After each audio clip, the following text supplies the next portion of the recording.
Assalamualaikum warahmatullahi wabarakatuh. Saya Dica Bunga Cinta. Di sini saya akan membahas tentang masuknya Islam dan Islamisasi di Asia Tenggara. Proses Islamisasi di Asia Tenggara diawali dengan masuknya Islam di Indonesia, tepatnya di wilayah Perula Aceh sekitar abad ke-7 Masehi. Diinformasikan bahwa pada tahun 173 Hijriah atau 789 Masehi, terdapat sebuah kapal asing yang datang dari Teluk Kambai, Gujarat, India, singgah berlabuh di Bandar Perlak. Kapal ini diantaranya membawa para saudagar muslim dari Arab, Persia, dan India, di bawah pimpinan seorang nahkoda utusan Khalifah Bani Abbas, sehingga ia disebut nahkoda khalifah. Sekitar abad ke-9 Masehi, pedagang dan ulama Arab, Persia, dan Gujarat mulai masuk dan memulai Islamisasi di Malaysia. Islamisasi di kawasan Malaysia tersebar tanpa intimidasi dan melalui jalan damai. Sebelum abad ke-14 Masehi, Singapura dikenal dengan nama Temasek. Kedatangan Islam ke Singapura dibawa oleh para pedagang dan ulama atau sufi yang berasal dari Arab, Persia, dan Gujarat. Sementara itu, awal masuknya Islam ke wilayah Patani yang merupakan salah satu negara yang makmur dan berpengaruh di Asia Tenggara terjadi pada sekitar awal abad ke-13 Masehi dan diperkenalkan oleh dua orang bersaudara yang berasal dari Persia, yaitu Syekh Ahmad dan Syekh Muhammad Syaid. Sehubungan dengan kedatangan Islam ke wilayah Thailand ini, Apron Sufan menyatakan, secara umum ada dua pola Islamisasi di Thailand. Yang pertama, berawal dan tumbuh di daerah setempat. Pola ini dimulai sejak abad ke-9, yang merupakan sejarah Melayu Muslim di Indonesia dan mereka adalah Muslim Melayu Sunni. Sementara itu, pola yang kedua adalah Islam yang disebarkan dan berasal dari luar wilayah Patani, yaitu dibawa oleh kelompok Asia Barat, dari Persia dan Arab. Mereka adalah Muslim Syiah Arab dan Persia yang berhasil berasimilasi dengan kelas bangsawan dengan menikah dan melayani Raja Siam dari Ayutthaya. Sementara itu, untuk Islamisasi di Brunei dapat dinyatakan bahwa Islam masuk dan mulai pesat menyebar di Brunei pada abad ke-14 Masehi. Meskipun diyakini bahwa Islam sudah datang dan memasuki wilayah Brunei sejak abad ke-9 Masehi, atau tepatnya pada tahun 977 Masehi, yang dibawa oleh para pedagang asing yang datang ke Brunei. Seperti dinyatakan oleh Azra, Islam pertama kali masuk dan menyebar di Brunei pada tahun 977 Masehi. Peradaban Islam di Asia Tenggara tergolong sebagai salah satu bukti bahwa Islam memiliki pengaruh yang kuat dalam kehidupan masyarakat Asia Tenggara. Hal ini berbeda dengan proses masuknya Islam di kawasan Asia Tenggara, berbeda dengan proses masuknya Islam di kawasan lainnya, yang disebarkan melalui penaklukan Arab dan Turki.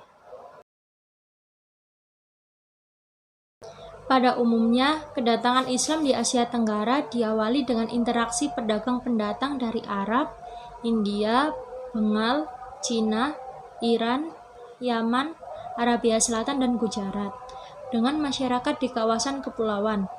Sekitar abad ke-5 sebelum Masehi, Kepulauan Melayu menjadi daerah singgahnya para pedagang yang berlayar ke Cina, yang kemudian menjalin hubungan dengan masyarakat sekitar daerah pesisir. Pedagang Muslim secara tidak langsung memanfaatkan kondisi tersebut untuk menyiarkan Islam pada masyarakat daerah pesisir. Terdapat beberapa jalur yang menjadi sarana dalam proses masuknya Islam di Asia Tenggara. Untuk mempermudah masuk dan berkembangnya Islam, jalur-jalur yang digunakan dalam penyebaran agama Islam menyesuaikan dengan budaya Timur yang memprioritaskan keramah tamahan. Ada 6 jalur masuknya Islam ke Asia Tenggara. Yang pertama, jalur perdagangan. Sejak abad ke-1, Selat Malaka yang merupakan bagian dari kawasan Laut Asia Tenggara telah memiliki kedudukan yang sangat penting pada aktivitas pelayaran dan perdagangan internasional. Selat Malaka mendapatkan keuntungan tersebut karena posisinya yang menjadi konektor atas negeri-negeri di Asia Timur, Asia Tenggara, serta Asia Barat. Kepadatan lalu lintas perdagangan kawasan Laut Asia Tenggara yang masih berlanjut pada abad ke-7 hingga abad ke-16 Masehi membuat pedagang-pedagang Muslim India, Persia, dan Arab turut andil dalam perdagangan negeri-negeri bagian barat, tenggara, dan timur benua Asia. Hubungan dalam jalur perdagangan memungkinkan terjadinya interaksi antara pedagang Islam dan penduduk asli di Asia Tenggara. Dalam hal ini, pihak yang memberikan pengaruh adalah para pedagang dan ulama dari Arab. Dengan interaksi seperti ini, Islamisasi melalui perdagangan memiliki pengaruh yang kuat terhadap peradaban Islam di Asia Tenggara. Pengaruh inilah yang kemudian menggeser tatanan kehidupan masyarakat Asia Tenggara dari yang sebelumnya lebih dominan dengan kepercayaan dinamisme dan kejayaan kerajaan non-Islam. Masyarakat kemudian banyak yang beralih menganut monoteisme. Hal ini disebabkan oleh pengaruh dari Islamisasi jalur perdagangan Islam. Yang kedua, jalur perkawinan. Pedagang-pedagang Muslim memiliki status sosial yang lebih baik secara ekonomi dibanding mayoritas pribumi. Hal inilah yang membuat penduduk pribumi, terutama putri-putri bangsawan, tertarik untuk dipersunting saudagar-saudagar tersebut. Sebelum menikah, penduduk pribumi lantas masuk Islam terlebih dahulu. Setelah pasangan pribumi dan saudagar ini memiliki keturunan, lingkungan Muslim semakin meluas hingga kemudian muncul pemukiman-pemukiman, daerah-daerah, serta kerajaan Muslim.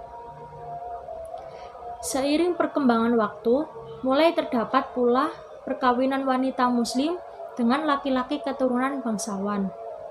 Proses Islamisasi kemudian semakin diperluas apabila terdapat perkawinan anak raja, bangsawan, atau petinggi-petinggi lainnya. Karena dalam perkawinan-perkawinan tersebut, pihak pribumi juga terlebih dahulu masuk Islam yang kemudian dapat memberikan pengaruh terhadap daerah kekuasaan mereka. Yang ketiga, jalur tasawuf. Jalur tasawuf memberikan pengaruh besar terhadap pengajaran Islam di daerah Melayu.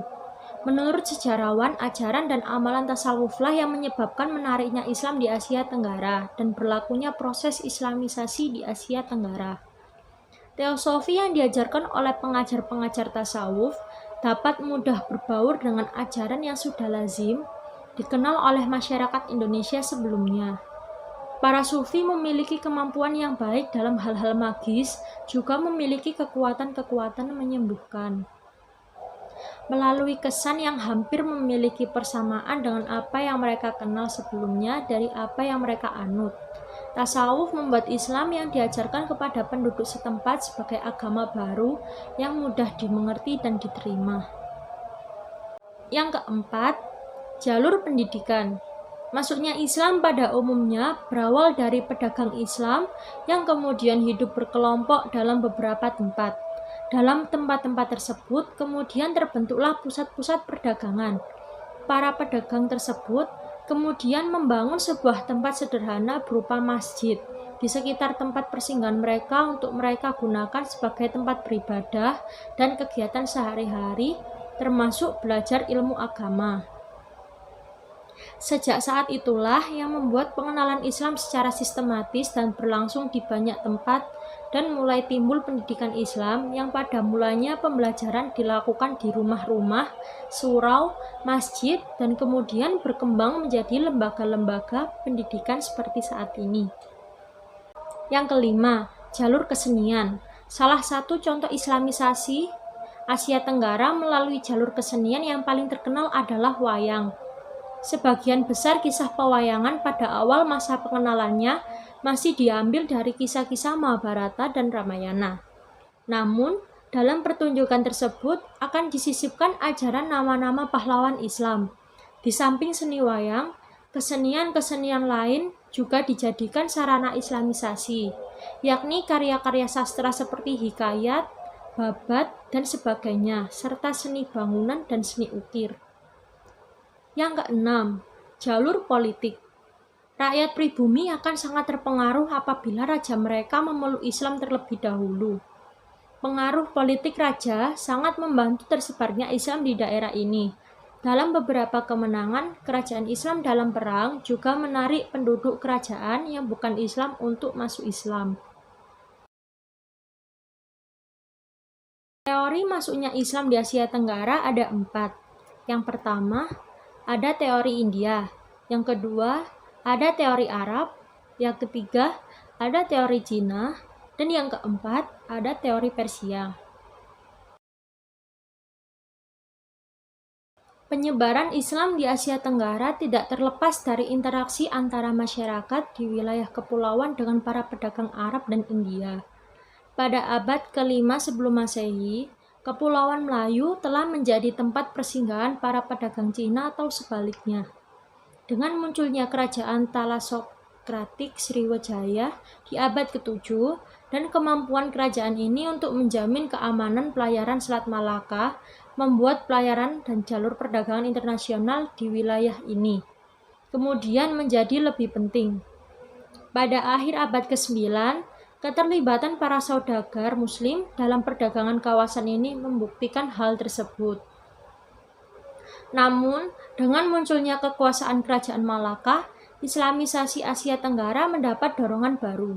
Malaka kemudian menguasai beberapa kerajaan yang telah masuk Islam. Dari Malaka, proses Islamisasi masuk ke pesisir utara Pulau Jawa. Di tahun 1478, Kerajaan Masehi dikalahkan oleh koalisi, kelompok atau gabungan kerajaan Islam di bawah pimpinan Demak.